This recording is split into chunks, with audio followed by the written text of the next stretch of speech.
고주파와 저주파의 차이를 말씀을 드릴게요. 주파수가 1초에 몇 번 하느냐에 따라서 에너지 단위가 적고, 고주파수는 1초에 많이 할수록 에너지 단위가 커요.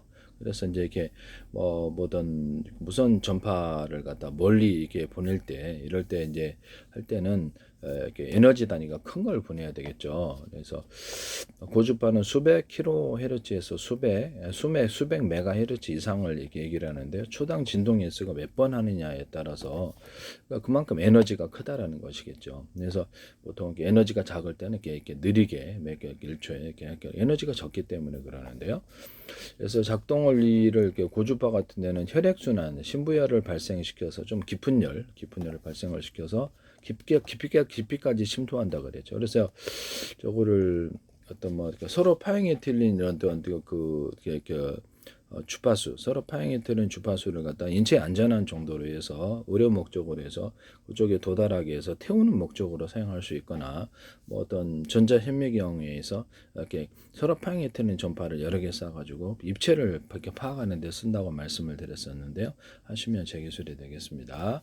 의료 영상기기에서 서로 파형이 틀린 여러 개 전파로 이렇게 깊이 있게 전달되어서 인체에 해가 없을 정도의 전력만 하시면 될 것 같은데요.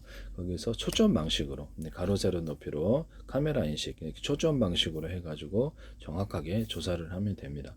모든 A사례라든지 모든 전파는 이렇게 제 방식으로 전 세계로 수천 조분의 수백 조분의 가로 세로 높이로 잘라서 1cm나 0.3cm 좌표 수저 방식의 내비게이션 맵지도를 만들고 우주지도, 바닷속 지도, 육지도, 땅속 지도 가능하여서 이렇게 어떤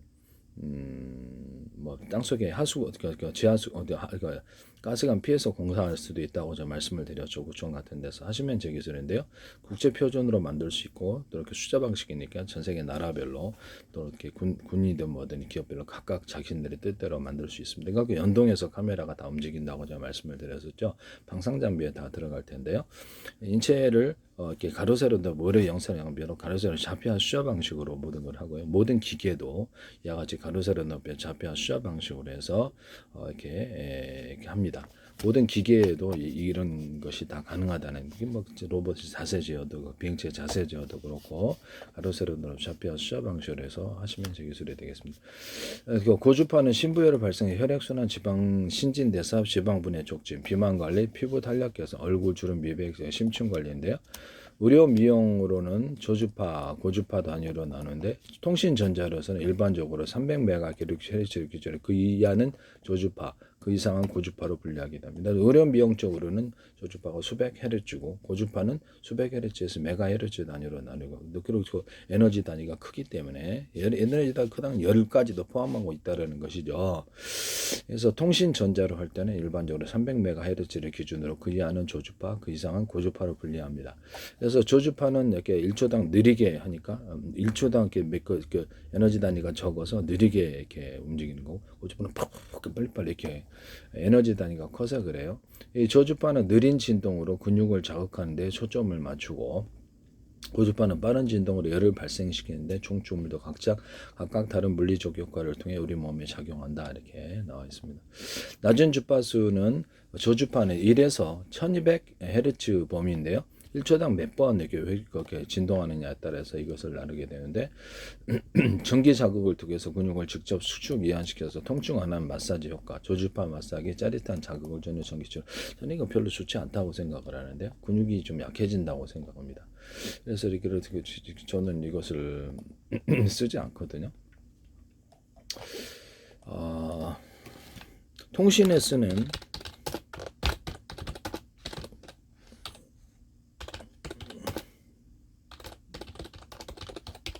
통신에서는 고주파 주파수 그림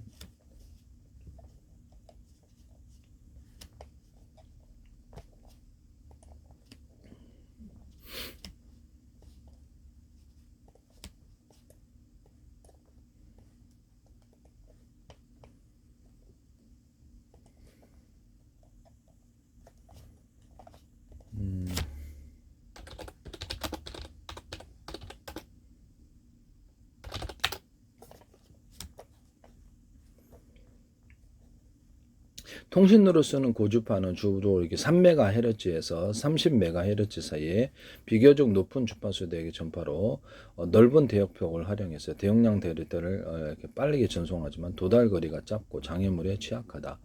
휴대폰 통신 이렇게 어떤 방송, 레이더 등 다양한 무선 통신 시스템 핵심 기술 3MHz에서 30MHz 사이에 이렇게 주파수가 높을수록 더 빠르지만 커버리지가 좁아진다.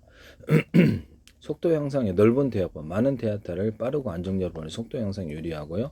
무선 통신, 라디오, TV 방송, 휴대폰, 와이파이, GPS 우리 부분에 다양한 무선기 활용된다. RF 기술, 조주파 신호를 송신하는 모든 기를 포괄하며 안테나 관련 행위를 포함한다. 고주파 PCB 1GHz 이상의 주파수에 작동하고 신호 손실과 간섭을 줄이기 위해서 특수 소재로 제작된다.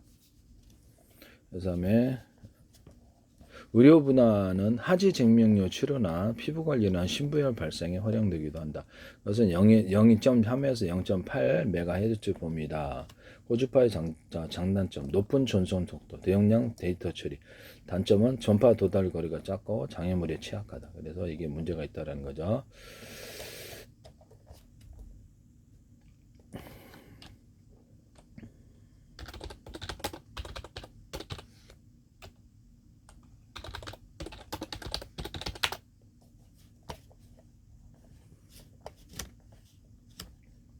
저주파 통신도 있는데요. 가청 주파수 20Hz에서 20kHz 또는 그 이하의 매우 낮은 주파수 대역을 이용한 통신 방식으로 긴 파장으로 인해서 장거리 전송. 왜냐하면 부딪히지 않고 스며드는 식으로 가기 때문에 이렇게 느리지만은 이렇게 길게 이렇게 갑니다. 짧은 주파수는 이렇게 움직이면서 에너지 손실이 커요. 이게 짧은 주파, 고주파는 에너지 손실이 되기 때문에 많은 전력을 동반을 해야 되고요. 좀 저주파 통신은 이렇게 부드럽게 이렇게 움직이기 때문에 상대적으로 에너지 손실이 그렇게까지 크지 않습니다. 그래서 어떤 것을 침투할 때 제가 이렇게 어떤 벽투시 할 때도 이렇게 어떤 그 열화상 카메라 할지라도 이런 식으로 부드럽게 들어가는 약불처럼 가스불 장중열이 약불처럼 한다고. 전자레인지 안에서도 강한 주파수와 약불처럼 들어가는 약한 주파수를 같이 써가지고 속과 겉을 동시에 익히는 기술에 대해서 하셨죠. 매기했죠. 하시면 제 기술이 되겠어요. 전자레인지에 쓰는데요. 긴 파장으로 인해서 장거리 전송에 유리하고 지구 내부도 통과를 합니다. 물속을 통과하는 특징이 있다. 지구 내부까지도 통과를 하는 물속 잠수함을 통과하는 특징이 있어 특수통신, 잠수함통신, 센서 네트워크 활용되지만 높은 주파수의 전송 속도가 느리고 대역벽이 좁다라는 단점이 있습니다. 그래서 물속을 잘 통과를 합니다. 물속을 잘 통과를 함으로 장애물이나 물속을 잘 통과를 합니다. 그럼 이거를 숫자를 많이 이렇게 숫자를 갖다가 이렇게 1000개, 10,000개를 묶어서 쐈다고 하십시오. 그럼 에너지가 적을까 정말. 이게 또 저주파도 이게 뭉치면 에너지가 큽니다. 그래서 이게 어떤 지구를 통과하거나 어떤 그 물속을 통과하는 힘이 세니까 서로 파행이 되는 제 방식에 서로 파행이 되는 전파를 저주파라도 묶어 쏘면 주기킥 목적은 물속뿐만 아니라 지구 깊숙이 전달을 해서 지하 탐사에 지하의 어떤 뭐 땅굴이라든지 또는 거기에 따라서 광맥이라든지 이런 것을 파악하는 데 도움이 될 것으로 생각합니다. 지구 구조를 파악할 수도 있지 않겠나라는 생각이 드는데요. 이 저주파는 이렇게 장거리 전송 유리하고 지구 내부까지도 통과하는 이런 특징이 있다고. 장거리 전송에 능하고 지구 내부 물속을 통과한다 특징이 있다. 저주파 통신은 장거리 전송에 용이하다. 이렇게 나와 있죠. 이것도 숫자를 뭉쳐놓거나 서로 파행이 들인 저주파를 여러 개를 묶어서 쏘는 방식으로 하면 에너지가 굉장히 커진다는 거. 그렇죠. 숫자가 많아지만 이것을 막 5,000개 이렇게 막 쏴버리면 에너지가 굉장히 강하게 전달해 목표를 향해서 같이 쏘면 거기서 뭉쳐져 가지고 강한 열을 제가 대공방어망에 서로 파행이 되는 전파를 묶어 쏘는 방식으로 쏘고 중첩을 하게 하늘에 번개치는 현상에 스파크가 일어나면서 고열이 일어나서 드론 잡는데 영국에서 2025년 4월에 이것을 성공을 하셨던데 제 기술을 쓰지 않으셨기를 바랍니다. 저는 제 기술이라고 생각하고 있어요. 하시지 마시기를 바랍니다. 제 기술이면. 초저주파가 BLF인데 3에서 30kHz를 쓰는데 잠수함 간의 통신, 그다음에 대륙간 통신, 대륙간의 통신이니까 멀리 나간다는 거죠. 그래서 길게 부딪히지 않고 그냥 슬며시 계속 부드럽게 나가니까. 그래서 가청 주파수 통신은 AF인데 사람이 들을 수 있는 주파수 대역으로서 오디오 신호, 일부터 무선 통신, 센서 데이터 전송에 활용됩니다. 저주파 초음파 통신, 초저주파는 3에서 30kHz고 저주파 초음파 통신 18에서 24kHz니 비교적 낮은 초음파 대역을 이용해서 센서 데이터 전송에 응용된다. 장점은 뛰어난 투과성이 있기 때문에 장거리 통신, 지구 환경 통과. 이래서 저주파를 쏴가지고 건물을 좀 투시하는 것을 한번 이렇게 건물 지금도 가능은 하죠. 그래서 건물에 대해서 그래서 열 투시는 가능한데 그래서 열 반응으로 해가지고 그 12시 카메라로 가능은 한데요. 이거를 저주파를 이용해서 이렇게 하시면 제 기술이 되겠다. 저주파를 위해서 건물 투시, 벽을 투시해 가지고 들어갈 수 있지 않을까. 서로 평행이된 여러 개의 전파를 저주파를 묶어서 가지고 그래서 한번 써보시면은 골고루 입체적인 방식으로도 볼 수 있다. 이걸 이용해서 이렇게 열탐지 카메라를 만드시면 제 기술이 되겠다. 이걸 이용해서도 상대 건물을 투시할 수 있다라고 저는 생각이 드는데요. 느린 속도, 좁은 대용량 젠성, 저주파 통신과 벽투시에 대해서 얘기했습니다.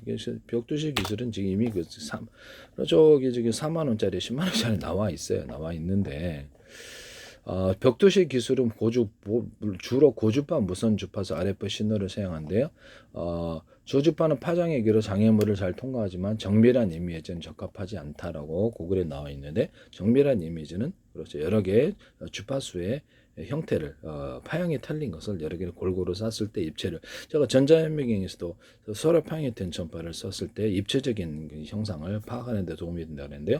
이게 저주파 기반에서 벽투시 카메라를 만들거나 열화상 카메라를 만드시면 제 기술이 되겠다라는 것을 말씀을 드립니다. 또는 고주파와 저주파를 둘이를 섞어서 쏘는 방식으로 해서 골고루 이것을 장점과 단점이 있을 거예요. 두 가지를 섞거나 저주파 이렇게 자체적으로 파형이 틀린 것을 섞어서 쏘면은 이게 반드시 될 거다.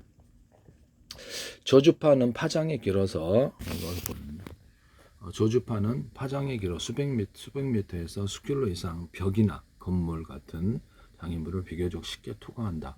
이렇게 고주파 신호에 비해서 제가 이 원리를 이것은 에너지를 많이 달을수록 거기서 부딪혀 가지고 파괴되는 그런 식으로 튕겨져 나가거나 파괴되는 현상으로 들어가지만 약불처럼 이렇게 가스불 약불 보세요. 겉에만 강불은 에너지가 트지만 겉에만 타지. 그래서 타버리잖아요. 그렇지만 약불은 스며시 스며든단 말씀이죠. 그래서 저는 그렇게 생각을 하고 있고요. 저주파는 장거리 통신이나 해양 통신, RFID, 자동차 스마트키 125에서 134kHz 대에 사용된다. 하지만 파장이 너무 길어서 벽 너머의 물체를 정밀하게 식별하기 이미징은 적합하지 않은데 이 방법을 서로 평행이 되는 여러 개의 저주파를 묶어 쏘는 방식으로 쏘거나 고주파와 같이 혼합해서 쏘는 방식으로 하시면 제 기술이 되겠다. 일반적으로 벽투시 기술은 고주파 또는 초광대역 무선 주파수 여기서 보시면 보입도에서 레이더, 일반 고주파 또는 초광대 무선 주파를 사용 장치의 벽을 향하여 방출한다. 물체 등의 반전 일부가 반사에 돌아온다. 이렇게 나와 있죠. 수신된 반사 시간 제한 이렇게 분석과 물체 위치, 움직임 시 형태까지 파악한다. 이렇게 나왔는데요. 실제로 이것을 봤거든요. 잠깐만 보겠습니다. 그래서 휴대폰 약이 떨어져 좀 꽂고 있습니다. 벽투시에는 이렇게 벽을 투과할 수 있는 적당한 파장과 물체를 구별할 수 있는 충분히 짧은 파장이 필요한데 너무 낮은 주파수는 해상도가 낮다 그랬잖아요. 그래서 입체적인 것을 표시하거나 할 때는 서로 파형이 되는 저주파를 묶어서 오거나 또 고주파를 서로 파형이 되는 고주파를 갖다가 적당한 에너지를 갖다 고주파는 에너지가 세니까 에너지를 따라서 적당하게 섞어서 고주파, 저주파를 섞어서 쓰는 방식으로 하시면 제 기술이 되겠다.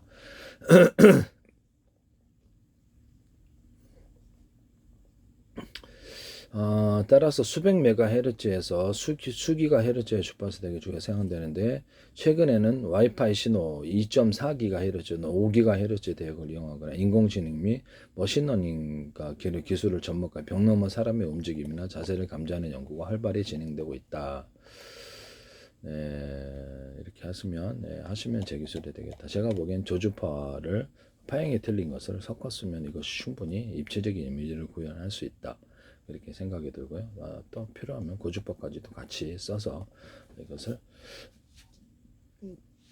그렇게 만드시면 제 기술이 되겠습니다. 이것은 물속을 투과하거나 땅속을 투과하는데도 도움이 될 것으로 보이고요. 땅속에 뭐 땅굴을 탐지한다든지 아니면 땅속에 광맥 같은 거 금속 반응을 본다든지 이것에 조주파를 서로 파형이 틀린 전파를 묶어서 제가 통신에 사용할 때도 땅속이라든지 물속 통신할 때도 서로 파형이 틀린 주파수 서로 파형이 틀린 이런 그 주파수를 섞어서 쏘는 방식, 묶어서 쏘는 방식에 대해서 얘기했는데요. 땅속이나 또는 어떤 무너진데도 이렇게 사람을 찾는데도 도움이 될 것으로 금속 같은데 바르거나 물속을 탐지하거나 물속 통신을 하거나 이렇게 이 방법을 사용하시면 제 기술이 되겠습니다.